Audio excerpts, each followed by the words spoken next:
নমস্কার। ঝরাপাতার নতুন একটি নিবেদনে আপনাকে স্বাগত।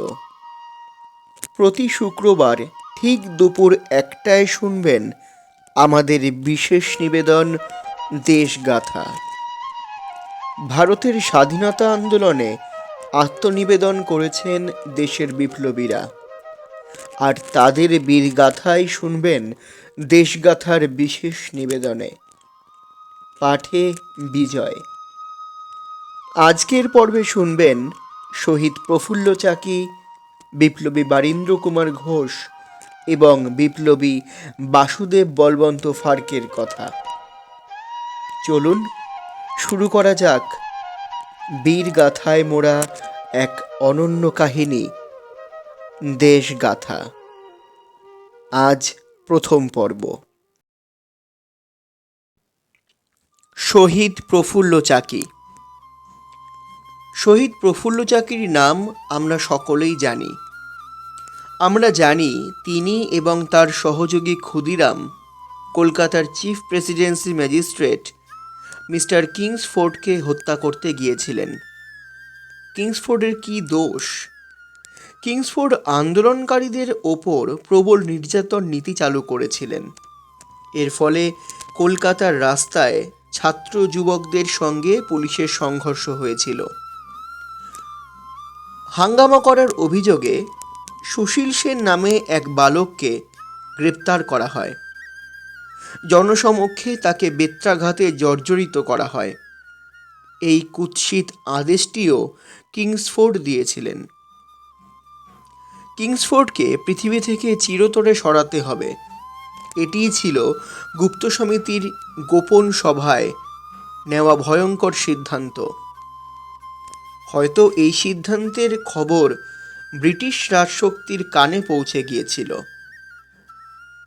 ব্রিটিশ রাজপুরুষেরা বুঝতে পেরেছিল যে বাংলার সশস্ত্র বিপ্লবীরা অসম্ভবকে সম্ভব করতে পারেন।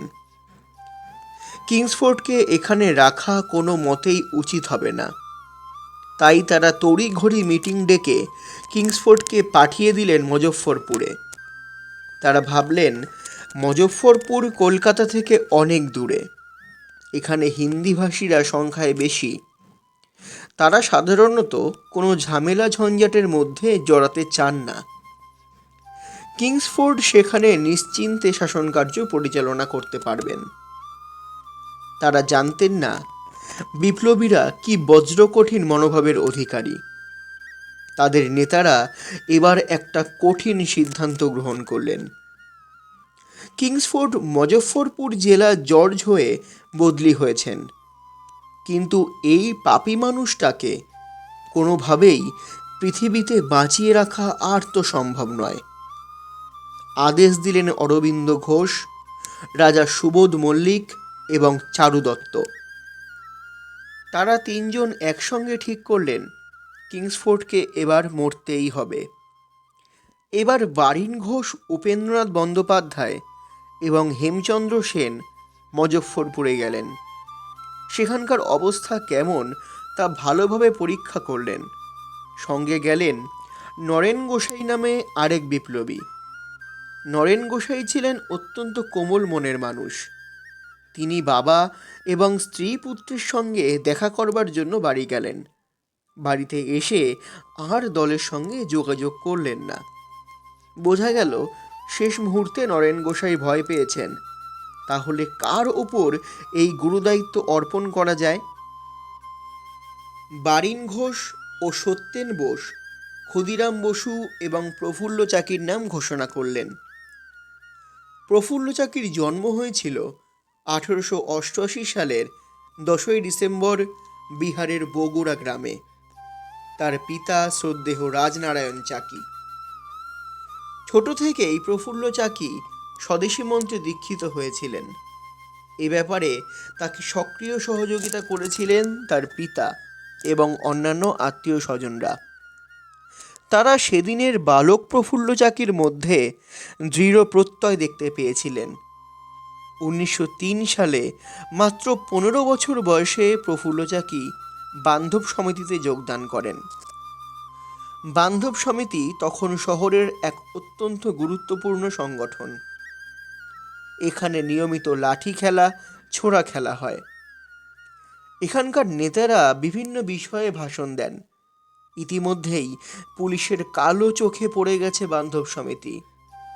বান্ধব সমিতির সদস্য হিসেবে প্রফুল্ল চাকি অল্প দিনেই সকলের ভালোবাসা অর্জন করলেন। বোঝা গেল নেতাদের যে কোনো নির্দেশ তিনি মুখ বুজে পালন করতে পারেন। স্বদেশী আন্দোলনের সময় রংপুরে জাতীয় বিদ্যালয় স্থাপিত হলো। স্বদেশী আন্দোলনের নেতারা চেয়েছিলেন ব্রিটিশের নাগপাশ থেকে বেরিয়ে এসে নতুন শিক্ষা ব্যবস্থা চালু করতে। প্রফুল্ল চাকির ওপর দায়িত্ব দেওয়া হলো ওই বিদ্যালয়ে গিয়ে সদস্যদের লাঠি খেলা ও মুষ্টিযুদ্ধ শেখাতে হবে। প্রফুল্ল নতমস্তকে সে আদেশ গ্রহণ করলেন। ছাত্রদের মধ্যে তিনি ছিলেন খুবই জনপ্রিয়। তাদের লাঠি খেলায় ওস্তাদ করে তুললেন। তারা সৈন্যদের মতো সংগঠিত হলো। 1906 সালের শেষ দিকে প্রফুল্ল চাকিকে কলকাতায় নিয়ে আসা হলো। তার ওপর একটি গুরুত্বপূর্ণ দায়িত্ব দেওয়া হলো। বলা হলো তাকে ছোট লর্ড ব্যামফিল্ড ফুলারকে হত্যা করতে হবে। ফুলার তখন পূর্ববঙ্গের শাসক। প্রফুল্ল চাকি এই কাজে দীর্ঘদিন লেগে থাকলেন। এটা ছিল তার চরিত্রের অন্যতম বৈশিষ্ট্য। কোনো কাজ করার আগে সামনে পেছনে কি আছে তা ভালো করে দেখতেন, হাতে কলমে পরীক্ষা করতেন। সামান্য ভুলে এই প্রয়াস ব্যর্থ হলো। এবার প্রফুল্ল চাকি এলেন মানিকতলার 32 মুরারি পুকুর লেনে। সেখানকার বাগান বাড়িতে গোপনে বসবাস করতে থাকলেন। পুলিশের খাতায় তার নাম চলে গেছে। তিনি যে ব্যামফিল্ড ফুলারকে হত্যা করতে চেয়েছিলেন এই মারাত্মক খবরটাও পুলিশ জানতে পেরেছে। 1908 সালে কলকাতা প্রেসিডেন্সি ম্যাজিস্ট্রেট কিংসফোর্ডকে হত্যার সিদ্ধান্ত নেওয়া হয়। এই কাজের দায়িত্ব দেওয়া হলো প্রফুল্ল চাকি এবং ক্ষুদিরাম বসুর ওপর। তারা দীর্ঘদিন মুজাফফরপুর থেকে ছদ্মবেশ ধারণ করে বসবাস করতে শুরু করেছে। কিংসফোর্ডের গতিবিধির ওপর কড়া নজর রেখেছিলেন, কিন্তু কিছুতেই কিংসফোর্ডকে অরক্ষিত অবস্থায় পাওয়া যাচ্ছে না। শেষ পর্যন্ত 1908 সালের 30 এপ্রিল এই সুযোগ এসে গেল। ইউরোপিয়ান ক্লাব থেকে কিংসফোর্ড ফিরে আসছেন। এই সুযোগে প্রফুল্ল চাকি ও ক্ষুদিরাম গাড়ির ওপর বোমা ছুড়লেন। দুর্ভাগ্যের কথা, এই গাড়িতে ব্যারিস্টার মিস্টার কেনেডির পত্নী এবং কন্যা ছিলেন। ঘটনাস্থলে দুজনই মারা গেলেন। কিংসফোর্ড কোনো কারণে ওই গাড়িতে ছিলেন না। ভাগ্যক্রমে তিনি বেঁচে গেলেন। প্রফুল্ল চাকি এই ঘটনার পরেও বিন্দুমাত্র ভীত বা সন্ত্রস্ত হননি। যেন কিছুই হয়নি এমনভাবে তিনি সারা রাত পায়ে হেঁটে সমস্তিপুরে পৌঁছালেন। সেখানে ট্রেনে উঠে মোকামা ঘাটে নামলেন। ভোরবেলা মোকামা ঘাট স্টেশনে পুলিশ ইন্সপেক্টর তাকে দেখে ফেললেন। প্রফুল্ল চাকি দীনেশ রায় ছদ্মনাম নিয়েছিলেন। তিনি ছিলেন কঠিন মনের মানুষ। ধরা পড়বেন না এমন শপথই নিয়েছিলেন। রিভলভারের সাহায্যে আত্মহত্যাও করলেন। তাকে আমরা অগ্নিযুগের বিপ্লব ইতিহাসের অন্যতম শহীদ বলতে পারি। বিপ্লবী বারীন্দ্র কুমার ঘোষ। আমরা সবাই জানি ঋষি অরবিন্দের কথা। ভারতের বিপ্লব সাধনার ইতিহাসের এক অনন্য চরিত্র। তারই ভাই ছিলেন বারীন্দ্র কুমার ঘোষ। বারীন্দ্র কুমারের জন্ম হয়েছিল 1880 সালের 5 ফেব্রুয়ারি। জন্মেছিলেন লন্ডনের উপকণ্ঠে ক্রয়ডনের। তার বাবা ছিলেন ডাক্তার কৃষ্ণধন ঘোষ। তিনি পাশ্চাত্য শিক্ষায় বিশ্বাসী ছিলেন। তিনি বিশ্বাস করতেন যে প্রতীচ্য সংস্কৃতিতে অনেক কিছু আছে যা আত্মস্থ করলে আমরা জীবনের সত্যিকারের উন্নতি করতে পারবো। তাই ছোটবেলা থেকেই ছেলেমেয়েদের ব্রিটিশ কেতায় মানুষ করেছিলেন। যখন বারীন্দ্র কুমারের বয়স মাত্র 1 বছর, তখন তিনি মা ও দিদির সঙ্গে ভারতে আসেন। ছোটবেলা থেকেই বারীন্দ্র কুমার ছিলেন অত্যন্ত দুরন্ত প্রকৃতির। স্কুলের পড়াশোনা তার খুব একটা ভালো লাগতো না। স্কুলের পাঠ্য বইয়ের বাইরে যে আরেকটা জগৎ আছে, সেই জগতের সন্ধানে মগ্ন থাকতেন। ছোটবেলা থেকেই তার মনে স্বদেশ চিন্তার উদ্ভব হয়।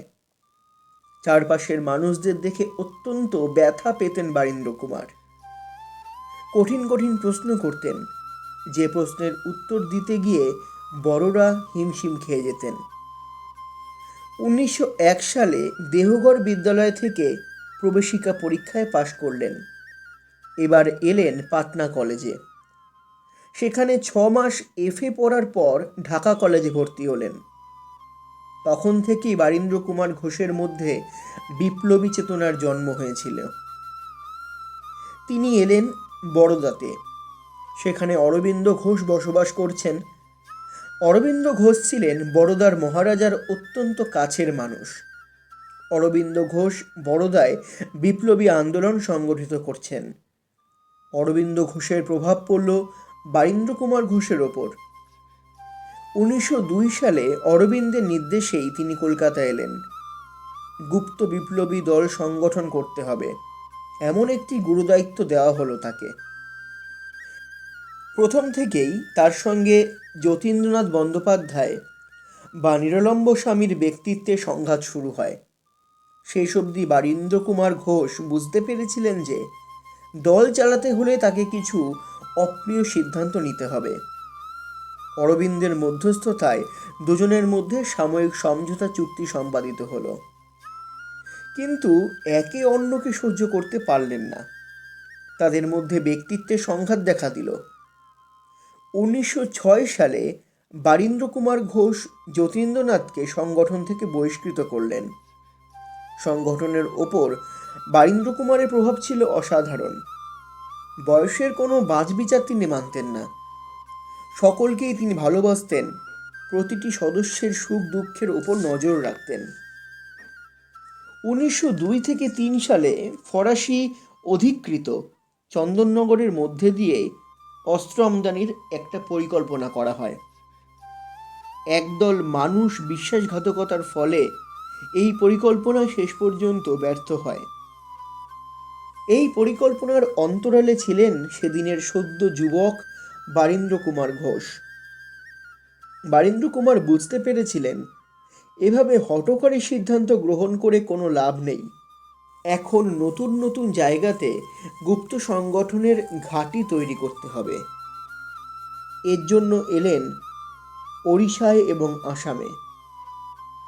এ দুটি প্রদেশে তিনি বারবার ভ্রমণ করেছেন। সেখানকার সাধারণ মানুষের ত্যাগ ও তিতিক্ষা দেখে তিনি অবাক হয়ে গেছেন। ওড়িশা ও আসামে বেশ কয়েকটি কেন্দ্র স্থাপিত হলো। 1906 সালে ডাক্তার ভূপেন্দ্রনাথ দত্ত এবং অবিনাশচন্দ্র ভট্টাচার্যের সহযোগিতায় যুগান্তর পত্রিকা যাত্রা শুরু হলো। বারীন্দ্র কুমার ঘোষ প্রথম থেকেই এই পত্রিকার সঙ্গে যুক্ত ছিলেন।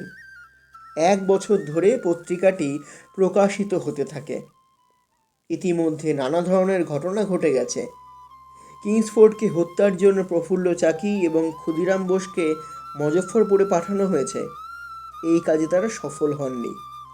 প্রফুল্ল চাকি আত্মহত্যা করেছেন, ক্ষুদিরামকে বন্দি করা হয়েছে। যে কোনো মুহূর্তে তাকে ফাঁসির মঞ্চে তুলে দেওয়া হবে। এই অবস্থায় বারীন্দ্র কুমার ঘোষ অবিভক্ত বঙ্গদেশের সশস্ত্র বিপ্লবীদের মহানায়ক হয়ে উঠলেন।